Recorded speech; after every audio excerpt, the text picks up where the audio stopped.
ಪುತ್ರನಾಗಿರುವಂತಹ ರಾಮನಿಗೆ ವಿದ್ಯಾದಾನವನ್ನು ಮಾಡಬೇಕೆಂಬ ಹಂಬಲದಿಂದ ವಿಶ್ವಾಮಿತ್ರರೇ ಬಂದರು. ಹೌದು. ವರರಾಮದೇವರು ವಿದ್ಯೆ ಬೇಕು ಬೇಕು ಅಂತ ಕಂಡಲ್ಲಿ ಅಲೆದಾಡಿದವ ಇವ. ನಾ ರಾಮದೇವರಿಗೇನೆ ಎಲ್ಲ ನಿನ್ನನ್ನು ಅಟ್ಟಿದ್ರು. ಕೃಷ್ಣ ಸಾಕು. ಆದ್ದರಿಂದಲೇ ನೀ ಯಾರು ಚೆನ್ನಾಗಿ ತಿಳಿದವ. ಆ ಯೋಗ್ಯತೆಯ ಸಮೀಕರಣವನ್ನು ಮಾಡುವ ಭರದಲ್ಲಿ ಯಾವ್ಯಾವುದನ್ನೆಲ್ಲೋ ನೀ ಜೋಡಿಸುವುದಕ್ಕೆ ತೊಡಗಿದ್ರೆ ಕೇಳುವುದಕ್ಕೆ ಚಂದವಾದೀತು. ಕೇಳುವುದಕ್ಕೆ ಚಂದವಾದದ್ದೆಲ್ಲ ಅರ್ಥವೈಭವದಿಂದ ಅರ್ಥಗಾಂಭೀರ್ಯದಿಂದಲೂ ಹಿತವನ್ನೇ ಕೊಡಬೇಕು ಅಂತಿಲ್ಲಲ್ಲ. ನಿನಗಾದ್ರೆ ಹೌದು, ಎಷ್ಟು ಹೇಳಿದ್ರು ಕಡಿಮೆ. ನಮಗೆ ಕಡಿಮೆ ಹೇಳಿದಷ್ಟು ಒಳ್ಳೆಯದು. ನಾವು ಅಲ್ಲಿಗೆ ಬಂದು ತಲುಪಿದ್ದೇವೆ. ನಮ್ಮ ಬಗ್ಗೆ ಇನ್ನು ಯಾರೂ ಹೇಳುವುದು ಬೇಡ, ಒಮ್ಮೆ ನಿಲ್ಲಿಸಿದ್ರೆ ಸಾಕು ಎಂಬಲ್ಲಿಗೆ ಬಂದು ನಿಂತು ಸೂತರ ಕೇರಿಯಲ್ಲಿ ಆಡುತ್ತಾ ಆಡುತ್ತಾ ಬೆಳೆದು ಬೆಳೆದು ಬೆಳೆದು ಅದೆಲ್ಲ ಇತ್ತು. ನನ್ನ ಬಗ್ಗೆ ಹೇಳಿಕೊಳ್ಳಬೇಕು, ನನ್ನ ಬಗ್ಗೆ 4 ಜನ ಹೇಳಬೇಕು ಅಂತೆಲ್ಲ ಇತ್ತು ನನಗೆ ಉತ್ಸಾಹ. ಈಗ ಎಲ್ಲಿಗೆ ಬಂದು ಈಗ ಇಲ್ಲೆಲ್ಲ ಹಣ್ಣಾಗಿದೆ ನೋಡು. ಹೌದು. ಈಗ ಎಲ್ಲಿಗೆ ಬಂದು ನಿಂತಿದ್ದೇನೆ ಅಂತಂದ್ರೆ ಹಣ್ಣಾಗಿದ್ದೇನೆ ಕೃಷ್ಣ, ಹಣ್ಣಾಗಿದ್ದೇನೆ. ಹಾಗಾದ್ರೆ ಕೊಯ್ಯಬಹುದಲ್ವಾ? ಹೌದಪ್ಪ, ಹಣ್ಣಾಗಿದ್ದೇನೆ. ಕೊಯ್ಯುವುದೇನು? ಆಗಲಿ ಯಾರಾದ್ರೂ ಒಂದು ಕೊಯ್ದ್ರೆ ಸಾಕು ಅಂತ ಉಂಟು ನನಗೆ. ಅಂತೂ ಅದು ಒಂದು ಬಿದ್ದು ಹಾಳಾಗಿ ಹೋಗುವುದು ಬೇಡ ಅಂತ ಕೃಷ್ಣ. ಆದ್ದರಿಂದ ಆ ವರರಾಮದೇವರಿಗೆ ಅಂತೆಲ್ಲ ಮಾಡಬೇಡ. ನಿನಗಾದ್ರೆ ಸರಿ ಅದೆಲ್ಲ. ಹೊಗಳಿ ದಣಿಯದು ವೇದ ತತಿ ಕೈ ಮುಗಿದು ದಣಿಯರು ಕಮಲ ಭವ ಭವ ರಘುಮಿಗೆಯ ಮಾನಸ ಸಮಾಧಿಯ ಸಾರಸತ್ವದಲ್ಲಿ ಬಗೆದು ದಣಿಯರು ಯೋಗಿಗಳು ಕೈ ಮುಗಿದು ದಣಿಯರು ಕರ್ಮಿಗಳು ಮೂಜಗದ ದೈವದ ದೈವ ಈತ ನೋಡು ನಾನಲ್ಲ. ಭೀಷ್ಮರು ತೋರಿಸಿ ಅಜ್ಜ ಭೀಷ್ಮರು ಹಾಕೋ ಎಲ್ಲ ಗೊತ್ತು. ನನ್ನನ್ನೇ ತೋರಿಸಿದ್ದಾರೆ ರಾಜಸೂಯದ ಅಗ್ರಪೀಠದಲ್ಲಿ ಕುಳಿತ ನಿನ್ನ ಬಗೆಗೆ ಆಡಿದ ಮಾತಿದು. ಆದ್ದರಿಂದ ಶ್ರುತಿ ಸ್ತುತ್ಯನಾದ ಪರಮಾತ್ಮನೂ ಎಂಬ ಭಾವದಿಂದಲೇ ಆಡೋದು.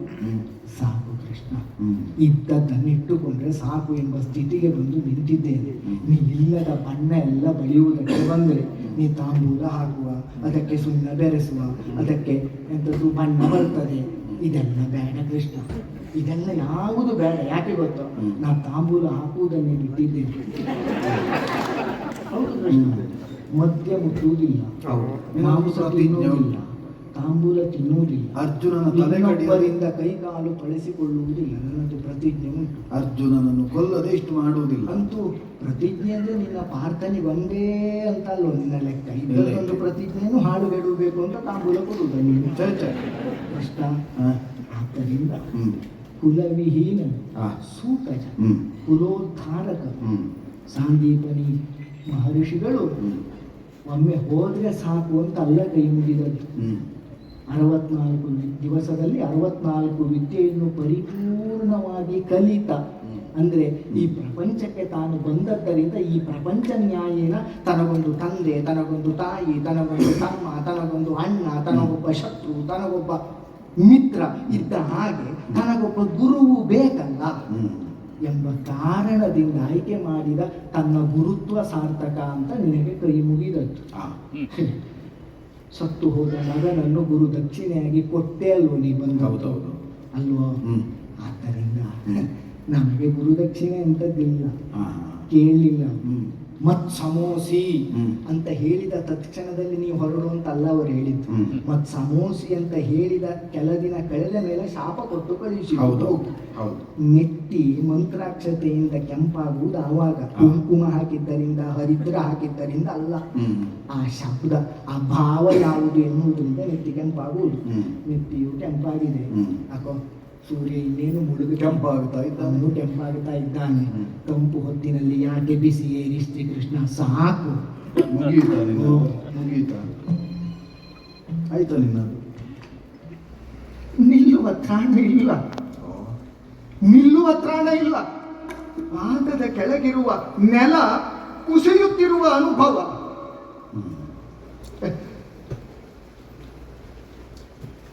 ರಣವೀಳ್ಯ ಕೈಗೆ ಸಿಗಲಿ ಅಂತಲೇ ಕಾಯ್ತಾ ಇತ್ಯೋ ಕೃಷ್ಣ. ಯಾಕೆ? ಕಥೆ ಹೇಳುವುದಕ್ಕೆ ಅಲ್ಲ, ಕತೆ ಮುಗಿಸುವುದಕ್ಕೆ. ಅದಿಲ್ಲವಾದರೆ ಈ ಕರ್ಣಗಳಿಂದ ಯಾವ ಕಥೆಯನ್ನು ಯಾವ ಕಾಲದಲ್ಲಿ ಕೇಳಲೇಬೇಕೆಂಬಂತಹ ಅತ್ಯುತ್ಸಾಹದಿಂದ ನಾ ಬಯಸ್ತಾ ಇದ್ದೇನೆಯೋ ಆ ಕಥೆಯನ್ನು ಕೇಳಿ ನನ್ನ ತಾಯಿ, ನನ್ನ ಜನ್ಮ, ನನ್ನ ಹುಟ್ಟು ಸಾಕು ಸಾಕು, ಈ ಕಿವಿಗಳಿಂದ ಅದನ್ನು ಕೇಳುವ ದೌರ್ಭಾಗ್ಯವನ್ನು ಮತ್ತೆ ಮತ್ತೆ ಕೊಡದಿರು ಕೃಷ್ಣ ಅಂತ ಅಂಗಲಾಚಿ ಬೇಡುವ ಸ್ಥಿತಿಯನ್ನು ತಂದೊದಗಿಸಿ ಈ ಕಥೆಯನ್ನು ಇಷ್ಟು ಸುಂದರವಾಗಿ ನೀ ಪೋಣಿಸುತ್ತಾ ಸಾಗಿದ್ರೆ ಈ ಮಣಿಗಳಿಂದ ಸಿದ್ಧಪಡಿಸಿದ ಈ ಹಾರವನ್ನು ನೀ ಹಾಕುವುದು ಯಾರ ಕೊರಳಿಗೆ ಎನ್ನುವುದು ಗೊತ್ತಿದೆ ಕೃಷ್ಣ. ಇದು ನೀ ನನ್ನ ಕೊರಳಿಗೆ ಹಾಕುವುದಕ್ಕೆ ಸಿದ್ಧ ಮಾಡಿದ ಹಾರವಲ್ಲ, ಇದು ಉರುಳು. ಹೌದು ಕೃಷ್ಣ, ನಾ ರಾಧೇಯನಲ್ಲ, ಕೌಂತೆಯಲಿದ್ದೆ. ಕೌಂತೆ, ನಾ ಕೌಂತೆ. ಕೃಷ್ಣ, ಹಡೆದ ತಾಯಿ ತೇಲಿಸಿಬಿಟ್ಲು. ಹೌದು, ಪ್ರವಾಹದಿಂದ ತುಂಬಿದಂತಹ ನದಿಯೂ ನನ್ನನ್ನು ತೇಲಿಸಿತು. ಉತ್ತರಿಸಿದಳು ಗಂಗೆ. ಜೀವನದಲ್ಲಿ ತನ್ನೆಡೆಯ ಹಾಲನ್ನು ಕೊಟ್ಟು ಸಾಕು ತಾಯಿ ರಾಧೆಯು ನನ್ನನ್ನು ಮುಳುಗದೆ ತೇಲಿಸಿದ್ಲು. ಎತ್ತರಿಸಿದ್ಲು. ಲೋಕದ ತಾಯಿ ಕೃಷ್ಣ, ನೀ ಮಾತ್ರ ಮುಳುಗಿಸಿಕೊಂಡೆ ಅಲ್ಲ. ಅದಿಲ್ಲವಾದರೆ ಈಗ ಈ ಕ್ಷಣದಲ್ಲಿ ಕೌರವನ ಕವಚದೋಪಾದಿಯಲ್ಲಿ, ಕೌರವನ ಪ್ರಾಣದೋಪಾದಿಯಲ್ಲಿ ನಿಂತಹ ಈ ಕರ್ಣನಲ್ಲಿ ಕರ್ಣ ಹುಟ್ಟಿ ನೀ ಕೌಂತೆಯ ಎಂಬ ವಿಷಯವನ್ನು ಹೇಳುವುದಕ್ಕೆ ನಿನಗೆ ಇದೊಂದು ಸುಮುಹೂರ್ತ ರಣವೀರ್ಯ ಸ್ವೀಕರಿಸಿದ ದಿನ ಸಿಕ್ಕಿತಲ್ಲ ನಿನಗೆ. ಬೇಕಿತ್ತು ಕೃಷ್ಣ, ಬೇಕಿತ್ತು. ಸೂತನ ಹೆಂಡತಿ ಹಡೆದು ಆ ಹೆಂಡತಿಯ ಎದೆಯಲ್ಲಿ ಒಡಮೂಡಿದ ಹಾಲನ್ನೇ ಅಮೃತಗೋಪಾದಿಯಲ್ಲಿ ಇಂಟಿ ಬೆಳೆದು ಸೂತನ ಕೇರಿಯಲ್ಲಿ ಆಡುತ್ತಾ ಬೆಳೆಯುತ್ತಿದ್ದಂತಹ ಆ ಕರ್ಣನಿಗೆ, ಆ ವಸುಷೇಣನಿಗೆ ಕುದುರೆ ಮೈ ತೊಳೆಯಿಸುವುದಕ್ಕೆ ಅಪ್ಪ ಹೇಳಿದ ಕಾಲಕ್ಕೆ ಕುದುರೆಯ ಮೈ ತೊಳೆಸುತ್ತಾ ಕುದುರೆಯ ಸ್ಪರ್ಶವನ್ನು ಮಾಡಿದ್ರೆ ಅಂತರಂಗದಲ್ಲಿ ತೊಳೆಯುವುದಲ್ಲ, ನಾಯಿ ಕುದುರೆಯನ್ನು ಏರಿ ಸವಾರಿ ಮಾಡಬೇಕೆಂಬ ಅಂತರಂಗದ ಆಸೆ ಉತ್ಪತ್ತಿ ಆಗುತ್ತಿತ್ತು ನೋಡು. ಆಗ ಒಬ್ಬ ಒಂದು ಹೇಳಬೇಕಿತ್ತು, ನೀ ಕೌಂತೆಯ.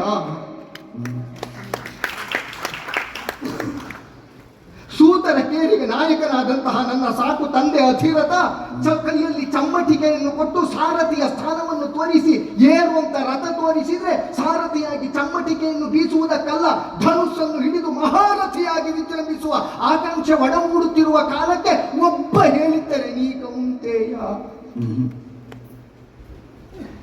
ಧನಸ್ಸನ್ನು ಹಿಡಿಯುವುದಕ್ಕೆ ಮನಸ್ಸು ಮಾತ್ರ ಸಾಕಾಗದು, ವಿದ್ಯೆ ಬೇಕು, ಗುರು ನಿರೂಪ ಬೇಕು, ಮಂತ್ರಾಸ್ತ್ರಗಳು ಬೇಕು. ಬೇಕು ಬೇಕು ಬೇಕು ಅಂತ ಎಲ್ಲಿ ಅಂತ ನೋಡಿದ್ರೆ ಸೂತ ಪುತ್ರನಾದಂತಹ ನಿನಗೆ ಮಂತ್ರಾಸ್ತ್ರಗಳಿಗೆ ಗತಿ ಇಲ್ಲ, ಹೊರ ನಿಲ್ಲುವಂತ ದ್ರೋಣರು ತಮ್ಮ ಗುರುಕುಲದ ಇನ್ನೊಂದು ಸಾಲಿಗೆ ನನ್ನನ್ನು ನಿಲ್ಲಿಸಿದ ಸನ್ನಿವೇಶಕ್ಕೆ ನೀ ಅಲ್ಲಿ ನಿಲ್ಲಬೇಕಾದವನಲ್ಲ, ಇಲ್ಲಿ ನಿಲ್ಲಬೇಕಾದವನು ಅಂತ ಹೇಳುವುದಕ್ಕೊಬ್ಬ ಕೌಂತೆಯ ಅಂತ ಹೇಳುವುದಕ್ಕೆ ಯಾರು ಬರಲಿಲ್ಲಲ್ಲ ಕೃಷ್ಣ. ಕೃಷ್ಣ, ಶರಪರೀಕ್ಷಾ ರಂಗದಲ್ಲಿ ಪಾರ್ಥ ತೋರಿದ ಎಲ್ಲ ವಿಕ್ರಮವನ್ನು ಸಾಧಿಸಿದ ಕಾಲಕ್ಕೆ ಪಾರ್ಥ ಏವ ಧನುರ್ಧರ ಎಂಬ ಘೋಷ ವಾಕ್ಯವನ್ನು ಮೊಳಗಿಸಿದ ಕಾಲಕ್ಕೆ ಬಂದು ನಿಂತು ಪಂಥಾಹ್ವಾನವನ್ನು ಕೊಟ್ಟ ನಿನ್ನ ಜಾತಿ ಯಾವುದು, ನಿನ್ನ ಹೆತ್ತವರ್ಯಾರು, ನಿನಗೂ ಪಾರ್ಥನಿಗೂ ಸಮಾನತೆ ಇಲ್ಲ, ದ್ವಂದ್ವ ಯುದ್ಧಕ್ಕೆ ನೀ ಅಯೋಗ್ಯ, ನಿನ್ನ ತಂದೆ ಯಾರು ಅಂತ ಕೇಳಿದ ಕಾಲಕ್ಕೆ ಮೇಲೆ ನೋಡಿದೆ, ತಾಯಿ ಯಾರು ಅಂತ ಕೇಳಿದ ಕಾಲಕ್ಕೆ ಭೂಮಿ ನೋಡಿದೆ, ಅಧಿರಥ ಬಂದ ಕಣ್ಣೀರು ಹಾಕುತ್ತಾ ಹೋಗಿ ಪಾದ ಹಿಡಿದ ಕಾಲಕ್ಕೆ ಒಬ್ಬ ಹೇಳಲಿಲ್ಲಲ್ಲ ಕೌಂತೆಯ.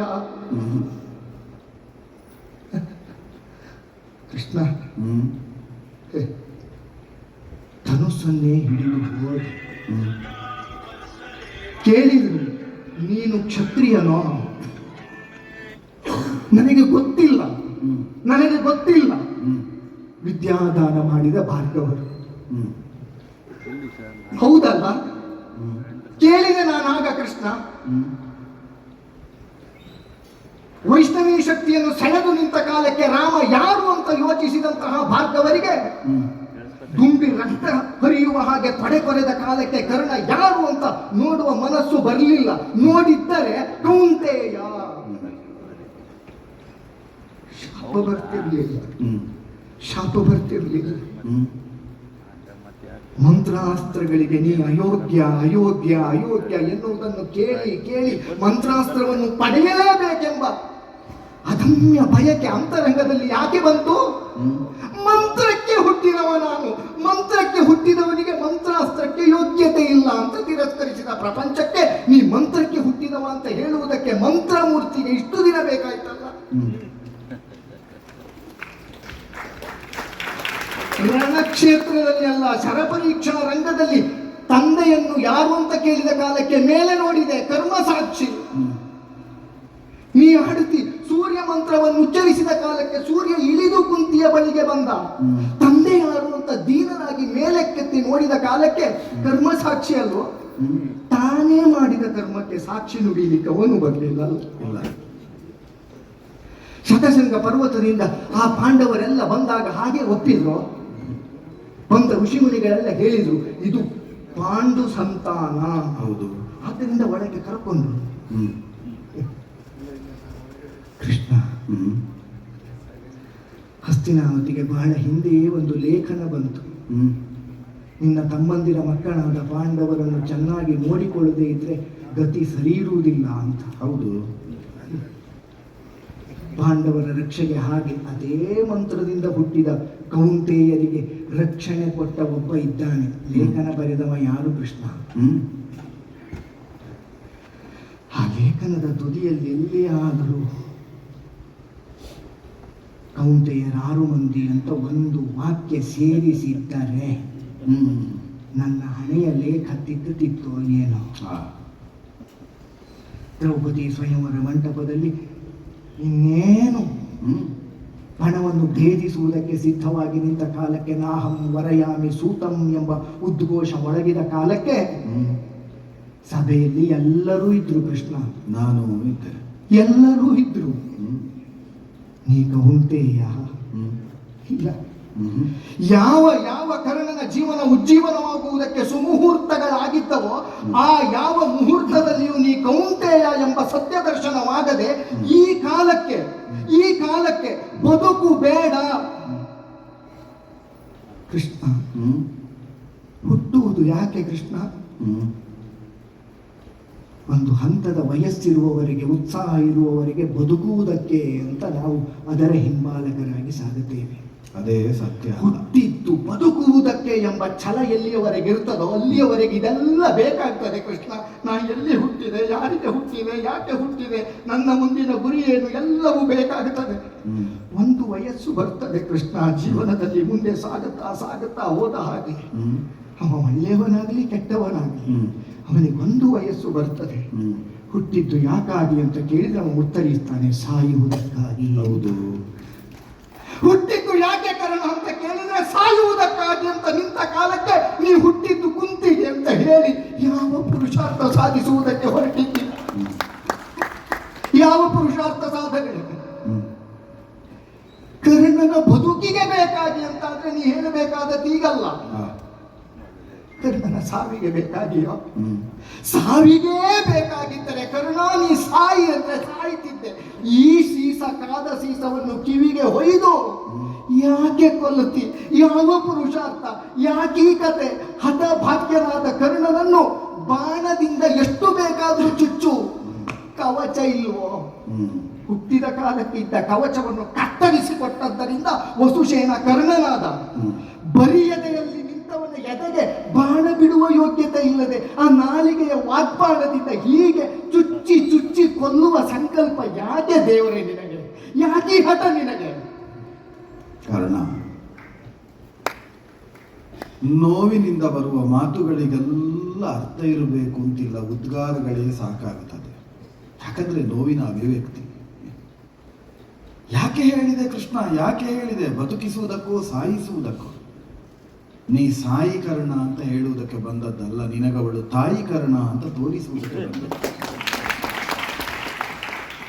ಏನು ಹೇಳಿದೆ? ಬದುಕಿನ ಒದಗಿದ ಪರಿಭವಗಳ ಸ್ಥಿತಿಯಲ್ಲಿ ಕಾಣದೇ ಇದ್ದ ತಾಯಿ ತಂದೆ ಯಾರು ಎಂಬ ಸತ್ಯ, ಹುಟ್ಟಿದ್ದೇ ಸಾಯುವುದಕ್ಕೆ ಅಂತ ಸತ್ಯ ದರ್ಶನವಾದ ಮೇಲೆ ತಿಳಿದೇನು ಮಾಡಬೇಕು? ಸತ್ಯ ತಿಳಿಯಬೇಕಾದ್ದೇ ಮಾಗಿದ ಕಾಲದಲ್ಲಿ. ಬದುಕಬೇಕು ಅಂತ ತಿಳಿದಾಗ ಸತ್ಯವನ್ನು ನಾವು ತಿಳಿಯುವುದಕ್ಕೆ ಹೊರಡಬೇಕು. ಸತ್ಯ ಕಾಣುವುದಿಲ್ಲ, ಸತ್ಯ ತಾನಾಗಿ ಪ್ರಕಟವಾಗುವುದು ಬದುಕಿನಲ್ಲಿ ಮಾಗಿ ನಾವು ಹುಟ್ಟಿದ್ದು ಸಾಯುವುದಕ್ಕೆ ಅಂತ ತಿಳಿದ ಮೇಲೆ. ಏನು ಹೇಳಿದೆ? ಈಗ ಯಾಕೆ ಹೇಳ್ತಾ ಇದ್ದಿ ಕೃಷ್ಣ? ವಾಗ್ಬಾಣಗಳಿಂದ ಇರಿಯುತ್ತಾ ಇದ್ದಿ. ಕೋಗಿಲೆ ತನ್ನ ಮೊಟ್ಟೆಯನ್ನು ಕಾಗೆಯ ಗೂಡಿನಲ್ಲಿ ಇಡುತ್ತದೆ. ಕಾಗೆಯೇ ಮೊಟ್ಟೆಯನ್ನು ಒಡೆಸಿ ಕಾವು ಕೊಟ್ಟು ಮರಿಯನ್ನು ಹುಟ್ಟಿಸ್ತದೆ. ಹುಟ್ಟಿದ ಮರಿ ಬಣ್ಣದಲ್ಲಿ ಒಂದೇ ಆಗಿರುವುದರಿಂದ ಸಾಕುತ್ತದೆ, ಸಲಹುತ್ತದೆ, ಪರಪುಟ್ಟವಾಗಿ ಅದು ಬೆಳೆಯುತ್ತದೆ. ವಸಂತ ಮಾಸ ಉದಿಸಿದ ಹೊತ್ತಿನಲ್ಲಿ ಕಾಕರವದ ಮಧ್ಯದಲ್ಲಿ ಕೂಜನವನ್ನು ಮೊಳಗಿಸ್ತಾ ಇದು ಕಾಗೆಯಲ್ಲ ಕೋಗಿಲೆ ಅಂತ ತಿಳಿಯುತ್ತದೆ. ಯಾವ ಕೋಗಿಲೆ ಮರಿಯಾದರೂ ಪ್ರಪಂಚದಲ್ಲಿ ಈಗ ಯಾಕೆ ನನಗೆ ಕೋಗಿಲೆ ಅಂತ ತಿಳಿಯಬೇಕಿತ್ತು, ನಾ ಕಾಗೆ ಆಗಿಯೇ ಸಾಯ್ತೇನೆ ಅಂತ ಹೇಳ್ತದ? ಕಾಯುವಿಕೆಗಿಂತ ದೊಡ್ಡ ತಪಸ್ಸಿಲ್ಲ ಕರ್ಣ. ಕಾದು ಮಾಗಿದವನಿಗೆ ಮಾತ್ರವೇ ಸತ್ಯ ಏನು ಅಂತ ತಿಳಿಯುವುದು. ನೀ ಮಾಗುವುದಕ್ಕಾಗಿಯೇ ಮಾಗದ ವಧೆಯಾದ ಮೇಲೆ ಬರೆದ ಲೇಖನದಲ್ಲಿ ನೀ ಕೌಂತೆಯ ಅಂತ ತಿಳಿಯಲಿಲ್ಲ. ಆಗ ನೀ ಮಾಗಿರಲಿಲ್ಲ. ಎಲ್ಲಿದ್ದಾನೆ? ಇಷ್ಟು ಮಾತಾಡಿದ ಇವ ಎಲ್ಲಿದ್ದಾನೆ ಅಂತ ನೋಡುವಂತ ಕಣ್ಣು ಅರಳಿಸಿ ಮತ್ತೆ ಮತ್ತೆ ನೋಡುವ ಪ್ರಯತ್ನ. ಎಲ್ಲಿದ್ದಾನೆ ಅಂತ ನೋಡಿದ್ರೆ ಕಾಣಿಸುವುದಿಲ್ಲ. ತುಂಬಿದ ಕಣ್ಣೀರು. ಎದುರಿನಲ್ಲಿ ಮಾತಾಡುವ ಕೃಷ್ಣ ಕಾಣಗೊಡದಂತೆ ಸುರಿಯುವುದಕ್ಕೆ ತೊಡಗಿತು. ಕುರುಕ್ಷೇತ್ರದ ರಣಕಣದಲ್ಲಿ ಯುದ್ಧವೊಂದು ಸವನಿಸಿದರೆ ವಿರೋಧಿಗಳಾದ ಪಾಂಡವರ ರಕ್ತದ ಧಾರೆ ಹರಿಸ್ತೇನೆ ಎಂಬ ಭರವಸೆಯ ಭಾವದಲ್ಲಿ ಸಿಡಿದೆದ್ದು ನಿಂತ ಕರ್ಣನ ಕಣ್ಣಿನಲ್ಲಿ ಕಣ್ಣೀರ ಧಾರೆ ಹರಿಯುವ ಹಾಗೆ ಮಾಡಿದ್ದಲ್ಲಿ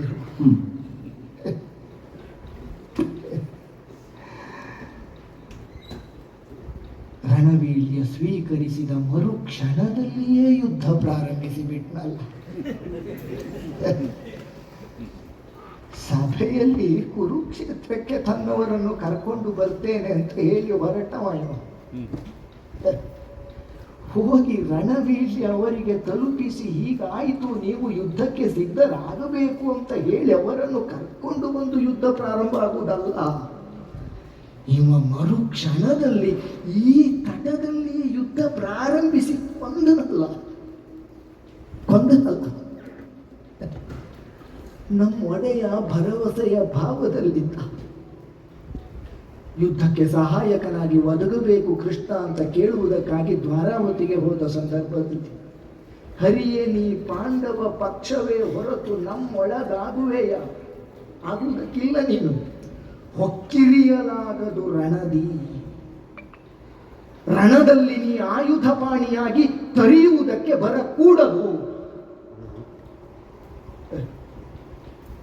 ಒಪ್ಪಿದೆಯ. ಬಂಡ ಹಾರಿಸಿತು ಸುದರ್ಶನ.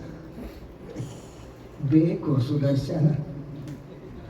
ಗರಗರನೆ ತಿರುಗುವ 1000 ಅಲಗುಗಳಿಂದ ಕೂಡಿದ ಸೂರ್ಯನ ಅರ್ಧಾಂಶದ ಸಾರಸತ್ವವನ್ನು ತನ್ನೊಳಗಿರಿಸಿಕೊಂಡ ಸುದರ್ಶನ ಪ್ರಪಂಚದ ದುಷ್ಟಶಕ್ತಿಗಳ ಕತ್ತನ್ನು ಕತ್ತರಿಸಿ ಎಸೆಯುವುದಕ್ಕೆ ಬೇಕು ಇವನ ಕಿರುಬೆರಳ ತುದಿಯಲ್ಲಿ. ಇಲ್ಲಿ ಬೇಕೋ ಗರಗರ ತಿರುಗುವ ಕಣ್ಣು ಸಾಕು ಸುದರ್ಶನಕ್ಕಿಂತ ಹರಿತವಾಗಿ ಕೊರೆಯುವುದಕ್ಕೆ ತೊಡಗಿದ್ನಲ್ಲ. ಭ್ರಮೆ ಭ್ರಮೆ. ಗಂಡುಗಲಿಯಾಗಿ ಗಾಂಡೀವವನ್ನು ಧರಿಸಿ ಗಾಂಡೀವವೆಂಬ ಧನುಸ್ಸಿನಿಂದ ತಾ ಗೆಲ್ಲಬಲ್ಲೆ ಭ್ರಮೆ ಪಾರ್ಥನಿಗೆ. ರುಧಿರೋದ್ಗಾರಿ ಎಂಬ ಗದೆಯನ್ನು ತಿರುಗಿಸಿ ಭೂಮಿ ತೂಕದ ಗದೆಯನ್ನೆತ್ತಿ ಕೌರವರ ಮಂಡೆ ಹೊಡೆಯುತ್ತೇನೆ ಭ್ರಮೆ ಭೀಮಸೇನನಿಗೆ. ಹರಿತವಾದ ಖಡ್ಗಗಳ ಖನತ್ಕಾರದಿಂದ ಕೌರವರ ಕತ್ತು ಕತ್ತರಿಸ್ತೇನೆ ಭ್ರಮೆ ನಕುಲ ಸಹದೇವರಿಗೆ. ಗಾಂಡೀವವಲ್ಲ, ಗದೆಯಲ್ಲ, ಖಡ್ಗವಲ್ಲ, ಶಕ್ತ್ಯಾಯುಧವಲ್ಲ, ಇವನ ನಾಲಿಗೆ.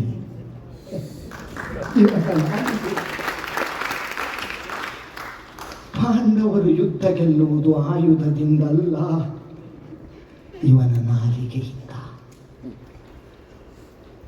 ಅದನ್ನು ಸ್ಪಷ್ಟವಾಗಿಸುವುದಕ್ಕೆ ಬೇಕಾಗಿ ಮೊದಲ ಬಲಿ ಕರ್ಣ. ನಾನು ಯಾರಿಗಾಗಿ ಚಮ್ಮಟಿಕೆ ಹಿಡಿದೆನೋ ಅವನಿಗೆ ಬೇಕಾಗಿ ಮೊದಲ ಬಲಿ ಫಲ ಫಲ.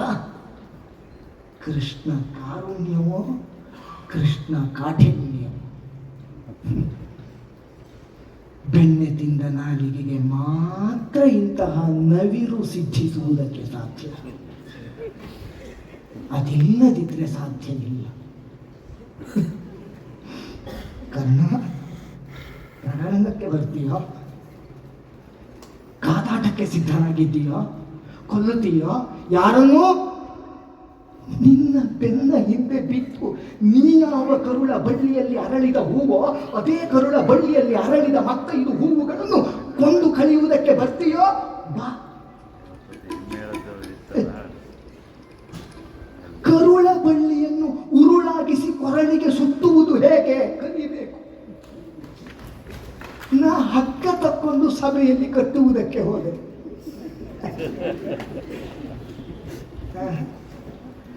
ಇಲ್ಲ, ಯಾರ ಕಟ್ಟಿಗೂ ತಾಸಿರುಕದೆ ನಮ್ಮನ್ನು ನಮಗರಿವಿಲ್ಲದಂತೆ ಕಟ್ಟಿ ಬಂಧಿಸಿ ನಿಲ್ಲಿಸುವ ಬಗೆ ಹೇಗೆ? ಹೀಗೆ. ಯಾವ ಪಾರ್ಥನನ್ನು ಕೊಲ್ಲದೆ ಮದ್ಯ ಮುಟ್ಟುವುದಿಲ್ಲ, ಮಾಂಸ ಮುಟ್ಟುವುದಿಲ್ಲ. ನಾಸ್ತೀತಿ ನೈವ ವಕ್ಷ. ಬಂದು ಕೇಳಿದವರಿಗೆ ಇಲ್ಲ ಎಂಬ ಮಾತುಗಳನ್ನಾಡದೆ ಕರೆದು ಮೊಗೆದು ದಾನ ಮಾಡುತ್ತೇನೆ. ನನ್ನೊಡೆಯನಿಗೆ ಎದೆಯುಬ್ಬಿಸಿ ಆಡಿದ ಮಾತು. ಹೊಡೆಯುವುದಕ್ಕಾಗಿ ಮಂತ್ರಾಸ್ತ್ರಗಳನ್ನು ಎತ್ತಿ ಪಾರ್ಥನ ಕಂಠ ಕತ್ತರಿಸುವ ಶರವನ್ನು ಮೂಡಿಗೆಯಿಂದ ಸೆಳೆದು ನಿಂತರೆ ಕತ್ತರಿಸುವುದು ಕೊರಳಲ್ಲ, ಕತ್ತರಿಸಲು ಪಡುವುದು ನನ್ನ ತಾಯಿಯದ್ದೇ ಕರುಳು. ಭಾರ್ಗವರಾಮನಾಗಿ ಕೊಟ್ಟ ಶಾಪವನ್ನು ಕೃಷ್ಣನಾಗಿ ಜೋಡಿಸುವ ಬಗೆ ನೋಡಿ. ಮಂತ್ರಾಸ್ತ್ರಗಳು ಮರೆತು ಹೋಗಲಿ, ಭಾರ್ಗವರ ಶಾಪ. ನೀ ಮಂತ್ರಾಸ್ತ್ರ ಹೂಡುವುದು ನಿನ್ನ ತಮ್ಮಂದಿರ ಮೇಲೆ, ಕೃಷ್ಣನ ಸೂಚನೆ. ಮರೆಯುವುದಕ್ಕೆ ಶಾಪ ಬೇಕಾ?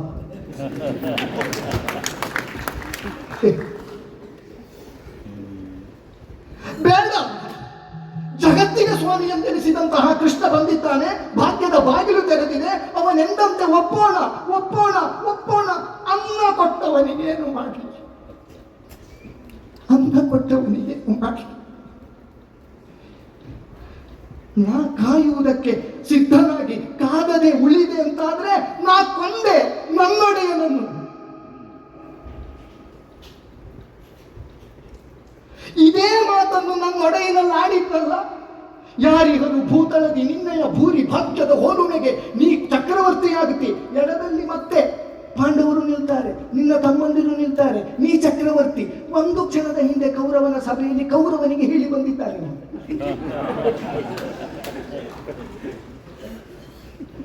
ಕೃಷ್ಣ ನೀ ಕೊಟ್ಟ ಅರಸೊತ್ತಿಗೆ ನನಗೆ ಬೇಡ. ಪಾಂಡವರನ್ನು ಪ್ರಾಣವಾಗಿ ಧರಿಸಿದ ನೀ ಚಕ್ರವರ್ತಿತ್ವವನ್ನು ನನಗೆ ದಯಪಾಲಿಸ್ತಿ ಅಂತಾದ್ರೆ ಬೇಡ. ನೀ ಕಾಯುವವನೋ ಕೊಲ್ಲುವವನೋ, ನಾ ಬದುಕುತ್ತೇನೆ ಅಂತ ನಿಂತು ಛಲದಿಂದ ನಿಂತಹ ನನ್ನ ಸುಯೋಧನನಿಗೆ ಕೌರವಂಗವನಿಯಲ್ಲಿ ಹೋಗಲಿಲ್ಲ.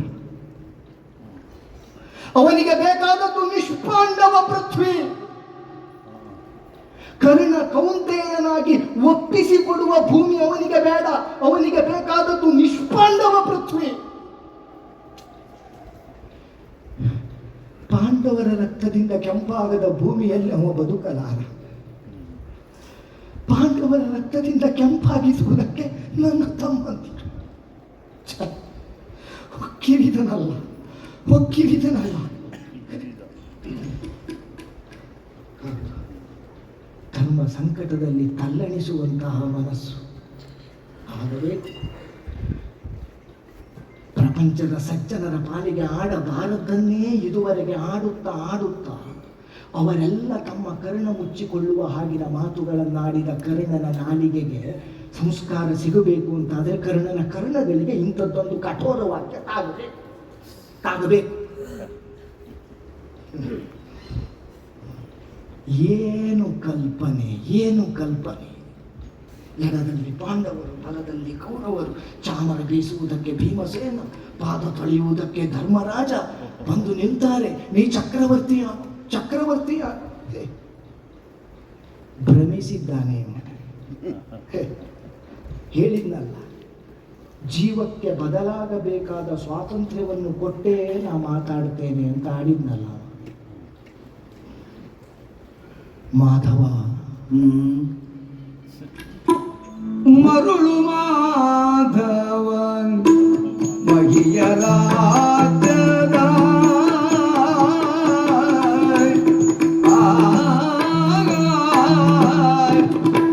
ಮರುಳು ಮಾಧವ ಮಹಿಯ ರಾಜ್ಯದ ಸಿರಿಗೆ ಸೋಲುವನಲ್ಲ, ರಾಜ್ಯದ ಸಿರಿಗೆ ಸೋಲುವನಲ್ಲ.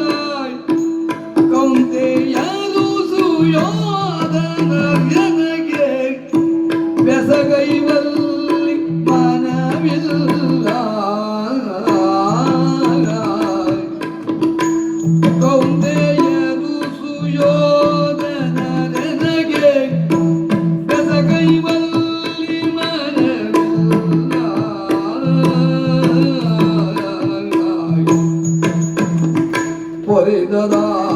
ಪೊರೆದರಂಗೆ ಹಗೆಗಳ ಶಿರವ ತರಿದೊಪ್ಪಿಸುವೆ.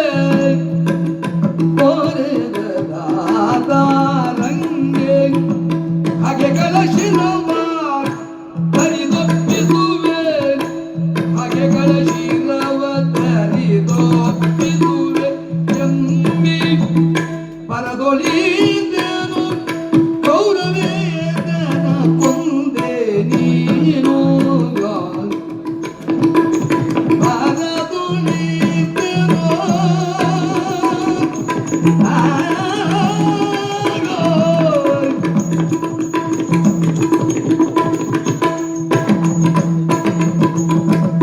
ಪರದೊಳಿದೆನು ಗೌರವೇದನ ಕೊಂದೆ ನೀನು.